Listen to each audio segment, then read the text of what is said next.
Welcome into another episode of Tailgate Talk SEC. I am Will Thomas, and we have had a slew of commitments in the transfer portal on this Sunday, January 4th afternoon, really just in the hours since I made my last video today. But let's just get right into them. First off, one that broke as I hit record. I'm not kidding you. It was expected, but Iowa State quarterback Rocco Becht is following Matt Campbell to Penn State. In his time with Iowa State, he threw for over 9,000 yards, had 64 touchdowns, and this move just makes a lot of sense, right? It doesn't really surprise anybody. It feels like it was just, it was coming eventually because of the familiarity that Becht has with Campbell, obviously, and the fact that, we see a lot of these situations where quarterbacks especially tend to follow their coaches. Right, that relationship is just so strong, especially offensive-minded coaches. But in this case, look, Campbell's going into Penn State. The floor kind of fell out on them this past season.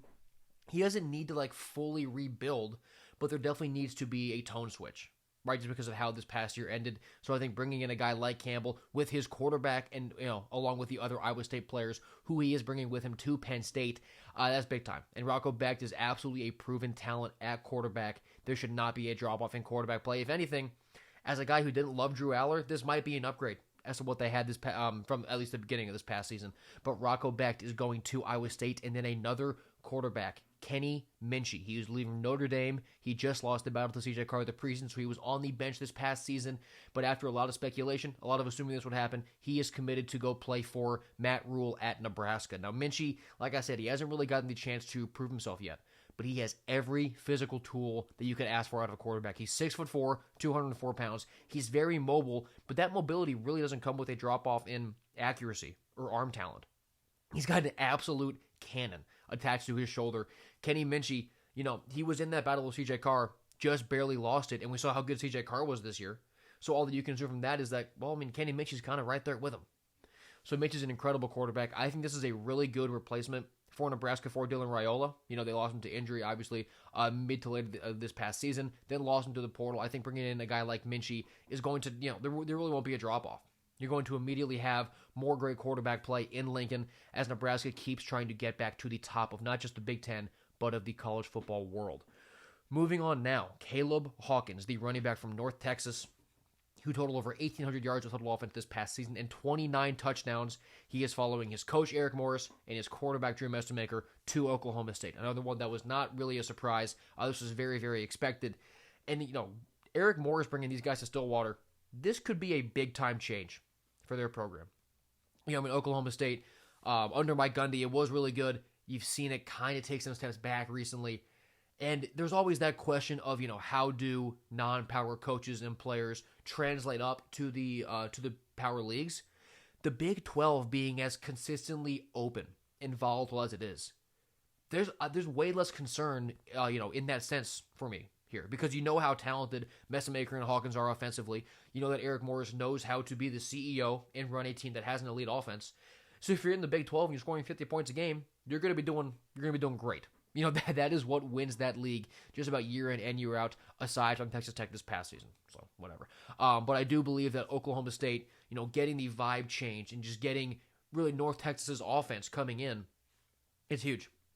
It's really huge. I think it's going to be big for that program. They'll be a lot more exciting to watch this upcoming season than they have in the past 2 or so years. Moving on now, Khalil Barnes, a safety from Clemson. He is transferring to Georgia. He had 7 picks during his time with the Tigers. He is violent. Man, he is a hard hitter. Khalil Barnes is a really, really good safety. He kind of, he was great in the beginning of his career, and then you heard less about him as it went on. Not because he was playing any worse, but because Clemson sucks. Right? That is why you haven't heard as much about Khalil Barnes as maybe you did 2 or 3 years ago. But Barnes is a really good player, man. There's a reason that Kirby Smart went into the portal and said, I want you. This got put together fast. Georgia had a ton of interest in Barnes, and obviously you cannot blame Khalil for wanting to go play in Athens under Kirby Smart. So this is a big-time ad for Georgia. He's an absolute ball player, like I said. Getting that tone-setting guy in the secondary, it fits Kirby's Georgia. It fits it perfectly. So this is a big-time gift for Georgia. I think it's a win-win for both sides. And SEC fans are going to have to get used to Khalil Barnes fast because he is going to be taking the helmets off of your favorite wide receivers really, really soon.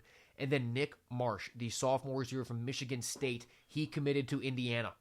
The Hoosiers get one of the best players from the Big Ten in the portal. He had 59 catches for 662 yards and 6 scores at Michigan State this past season, and Michigan State was not good. Michigan State was not good this season. So you didn't hear much about Nick Marsh. With Aiden Childs at quarterback, it's not the greatest situation for a receiver, so his numbers weren't awesome. But, at 6'3", 203, and with that production level at a bad Michigan State team, the sky's the limit for Nick Marsh. And going to Indiana, we don't know who their quarterback's going to be because Mendoza's moving on, obviously, but I have so much blind faith that Cignetti, even if it's not a 4 or 5 star guy, even if it's not a super coveted transfer, he's going to get a guy who is going to play just as good as he needs him to play. Mendoza and Curtis Rourke, they were, coveted players, but they weren't like that guy, bidding more for that guy. Cignetti got his guy at quarterback, and it's worked. He'll be able to get his guy at quarterback for Nick Marsh at receiver. Marsh could lead the Big Ten in receiving next year. And I know that's a wild thing to say with Jeremiah Smith coming back for his 3rd season now, but I believe it. Nick Marsh is that kind of player, and I think that in Indiana's scheme, he can be really, really effective. Just a few more commitments that I'll touch on really quick. Colton Joseph from Old Dominion, he is going to Wisconsin, and a great dual threat player who I was high on since he entered the portal. He'll be a Badger. And then Wisconsin's former quarterback, Billy Edwards Jr., he is going to North Carolina to play for Bill Belichick. Alonzo Barnett, JMU's quarterback, led them to the playoff. Now he's going to UCF. And Marquise Johnson, a Missouri receiver, he is now at Mississippi State. So that'll do it. It's another quick-hitting video here after these slew of commitments. I figured I'd get one out just dedicated to those commitments and no longer just, entrance and rumors and visits. We're finally getting some finality in this portal, which is crazy hectic. So if you did enjoy this video and you want more portal coverage, subscribe to me here.